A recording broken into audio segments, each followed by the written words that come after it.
2023 में जहां हमारे पड़ोसी जो हमारे साथ आज़ाद हुए थे वो चांद पर जाने के बाद अब सूरज की स्टडी करने के लिए अपनी सैटेलाइट भेज चुकी है। दुनिया स्पेस में जा रही है, वहाँ पर अनफॉर्चुनेटली हम दुनिया से बहुत पीछे रह चुके हैं।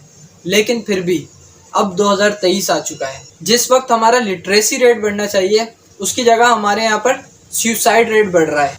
जिस वक्त हमारे यहाँ पर साइंटिस्ट का रेशो बढ़ना चाहिए उस वक्त हमारे यहाँ पर क्राइम का रेशो बढ़ रहा है। डॉलर, बिजली, पेट्रोल और हर चीज पर महंगाई ने पूरे पाकिस्तान को तंग करके रखा हुआ है, क्योंकि पाकिस्तान में ऑलमोस्ट 75% या इससे ज्यादा ही होंगे, इससे कम नहीं होंगे, मिडिल क्लास लोग हैं जो कि 30 से 40 हज़ार पर मंथ कमाते हैं। और ये बहुत ज़्यादा बता रहा हूँ क्योंकि इतनी हमें सैलरी मिलती है। और जो लोग बेचारे डेली की बेसिस पर कमाते हैं वो तो 30,000 रुपये कमा लें तो बहुत ज़्यादा है। जो मजदूर होते हैं हमारे यहाँ पे उनको 700 रुपये, 800 रुपये या 1000 रुपये दिहाड़ी मिलती है पर डे। उसके हिसाब से अगर वो 7 डेज अ वीक काम करेंगे तब जाके वो 30,000 रुपये पर मंथ कमाएंगे। हमारे यहाँ पे महंगाई तो बढ़ती जा रही है लेकिन जान की कीमत बहुत सस्ती होती जा रही है कि आटे की बोरी के चक्कर में कोई मर जाता है दबकर। 26,000 रुपये, अभी एक बंदे ने 26,000 रुपये बिजली का बिल आने की वजह से खुदकुशी कर ली। अचानक से नहीं हुआ होगा कि उसने बस अचानक से खुदकुशी कर ली, पहले वो बहुत कुछ चल रहा था बिल पड़ने से पहले तक। वो सब कुछ देख रहा होगा, वो अपनी सैलरी देख रहा होगा कि उसकी जितनी सैलरी है, फिर महंगाई देख रहा होगा, वो सब चलता हुआ आ रहा होगा। अचानक से जब उसे बिल भी मिला होगा कि 26,000 रुपये और भर भाई, तो फिर उसने खुदकुशी कर ली। फिर उस पर हमारे वज़ीर आज़म साहब क्या बोलते हैं कि महंगाई है लेकिन ऐसी महंगाई नहीं है जिस पे पहिया जाम हड़ताल किया जाए। सर महंगाई जो इस वक्त है ना वो पहिया जाम से भी बहुत ऊपर वाली महंगाई हुई है इस वक्त, क्योंकि महंगाई एक तरफ जितनी बंदों की सैलरीज हैं, तनख्वाहें, उसके हिसाब से महंगाई बहुत ज़्यादा है। लेकिन अभी शटर डाउन हड़ताल हुई, आधे लोगों ने दुकान खोल के रखी, आधे लोगों ने बंद कर रखी। जिन्होंने बंद कर रखी उन्होंने भी इसको एज अ हॉलीडे एंजॉय किया, और जिन्होंने खोल के रखी उन्हें पता था कि कोई फ़र्क पड़ेगा नहीं, एक दिन का वो नुकसान क्यों करें। और उनको इतना कोई मसला है भी नहीं कि अगर कोई चीज़ महंगी हो भी रही है तो वो उस चीज़ को आगे भी महंगा ही बेच रहे हैं। चेक एंड बैलेंस तो अभी पिछले 2 साल से हमारे मुल्क में बिल्कुल ही ख़त्म हो चुका है कि बिल्कुल ही अंधी मची हुई है। कोई भी बंदा किसी भी चीज़ को किसी भी रेट में बेच रहा है। पेट्रोल के ऑफिशियल प्राइस 305 रुपये है लेकिन हर जगह पर 307, 308, 309 बिक रहा है।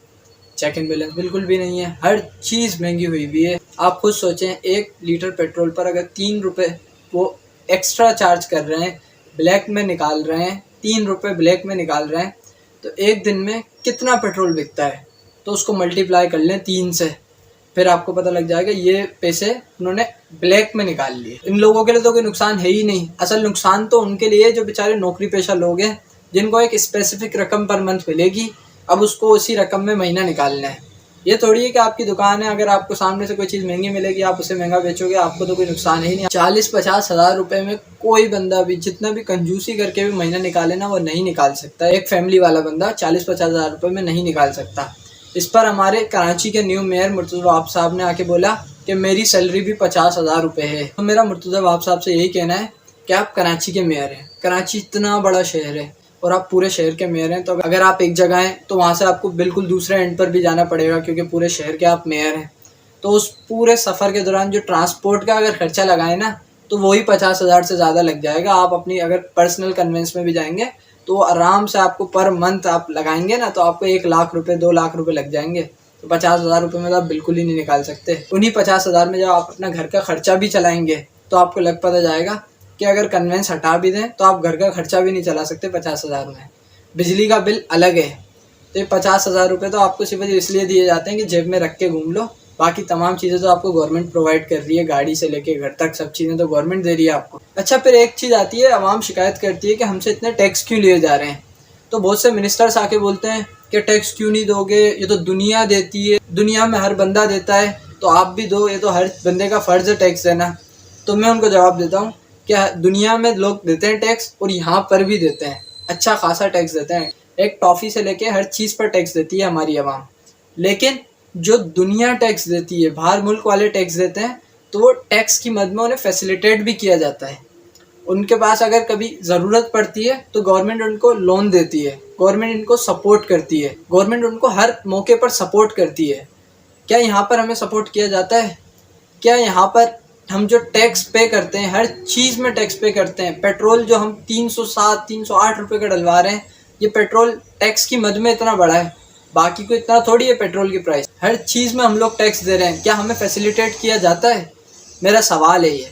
बिजली का बिल जो हम भरते हैं 6 से 7 रुपये पर यूनिट बिजली, 15 से 17 रुपये हमने जो IMF से मुआहिदा किया हुआ है कि हम पर यूनिट पर लेंगे ताकि हम उनका कर्जा उतार सकें, तो 15 से 20 रुपये या 17 रुपये हमें IMF की वजह से टैक्स लेना पड़ता है। ये बन जाते हैं 24-25 रुपये।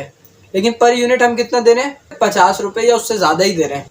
इसके अलावा जितने भी हमें पर यूनिट चार्जेस आ रहे हैं वो हम टैक्स में दे रहे हैं। IMF वाला भी हम टैक्स ही दे रहे हैं। उसके अलावा जितना भी हम दे रहे हैं वो तमाम टैक्स, रेडियो का टैक्स, टेलीविज़न का टैक्स, फलानी चीज़ का टैक्स, हर चीज़ का टैक्स। शुक्र है हम चांद पर नहीं गए, वरना हमसे वो फ्यूल का भी टैक्स ले लेते कि चांद तक जाने का जो फ्यूल लगा है उसका भी टैक्स दो बिजली के बिल में। तो मेरा यही जवाब है कि बाहर मुल्क में अगर टैक्स दिए जाते हैं तो उन्हें फैसिलिटेट भी किया जाता है, उनको सिक्योरिटी प्रोवाइड की जाती है।